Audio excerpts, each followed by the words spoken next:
সন্ধিয়াৰ আঞ্চলিক বাতৰি পঢ়িছো মনমুৰি দেৱীয়ে। হিমন্ত বিশ্ব শৰ্মাৰ প্ৰতিশ্ৰুতিত পতিয়ন গৈ এতিয়া বিপদত পৰিছে মাইক্ৰ ফাইনেন্সৰ পৰা ঋণ লোৱা মহিলাসকল। আহিছে আদালতৰ নটিচ। মাইক্ৰ ফাইনেন্সৰ পৰা ঋণ লোৱা মহিলাসকলৰ ঋণ চৰকাৰে পৰিশোধ কৰিব, সংশ্লিষ্ট মহিলাসকলে পৰিশোধ কৰিব নালাগে। মুখ্যমন্ত্ৰী হিমন্ত বিশ্ব শৰ্মাৰ এই ঘোষণাৰ পাছৰে পৰা বহু মহিলাই মাইক্ৰ ফাইনেন্স কোম্পানীক পৰিশোধ কৰা নাছিল ঋণৰ কিস্তি। কলিয়াবৰৰ আমবাগান অঞ্চলৰ বহু মহিলাই হিমন্ত বিশ্ব শৰ্মাৰ প্ৰতিশ্ৰুতিত পতিয়ন গৈ পৰিশোধ নকৰাকৈ থাকিল কিস্তি। এতিয়া মাইক্ৰ ফাইনেন্স কোম্পানীসমূহৰ পৰা আহিছে তাগিদা। মাটি বাৰী বিক্ৰী কৰি হলেও ঘূৰাই দিব লাগিব সুতে মূলে ঋণৰ ধন। কাৰোবাৰ নামত তেজপুৰ আদালতৰ পৰা আহিছে নিৰ্দেশ। সুতে মূলে এতিয়া এক ডাঙৰ অংক।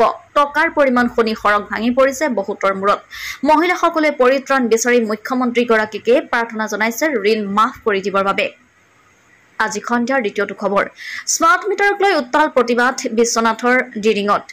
অনলাইন ট্ৰেডিঙে জলাকলা খোৱাৰ পাছত এইবাৰ স্মাৰ্ট মিটাৰে ৰাইজক কৰি তুলিছে অতিষ্ঠ। এইবাৰ দিন ডকাইতৰ ৰূপত অৱতীৰ্ণ হৈছে অসম শক্তি বিতৰণ বিভাগ।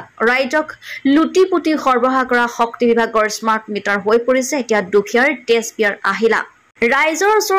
ৰাইজৰ ওজৰ আপত্তিৰ বিপৰীতে শক্তি বিভাগৰ কৰ্মচাৰীয়ে ঘৰে ঘৰে স্মাৰ্ট মিটাৰ লগোৱাৰ পাছতে প্ৰতিবাদ মুখৰ হৈ পৰিছে বিশ্বনাথ জিলাৰ অসম অৰুণাচল সীমান্তৱৰ্তীৰ ডিৰিং চাহ বাগিচাৰ শ্ৰমিক ৰাইজ।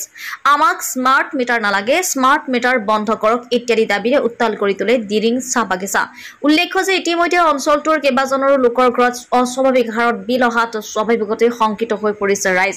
250 টকাৰ দৈনিক হাজিৰাৰে জীৱন নিৰ্বাহ কৰা চাহ শ্ৰমিকসকলে কোনোপধ্যে দিব নোৱাৰে আকাশলংঘী বিদ্যুতৰ বিল।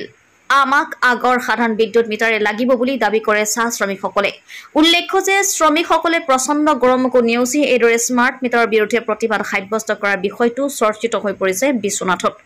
অসম শক্তি বিতৰণ বিশ্বনাথ উপসংমণ্ডলৰ কাৰ্যালয়ৰ পৰা যধে-মধে স্মাৰ্ট মিটাৰ লগোৱাৰ কাৰ্য কোনোপধ্যে মানি ল'ব নোৱাৰে বুলি উল্লেখ কৰে ৰাইজে।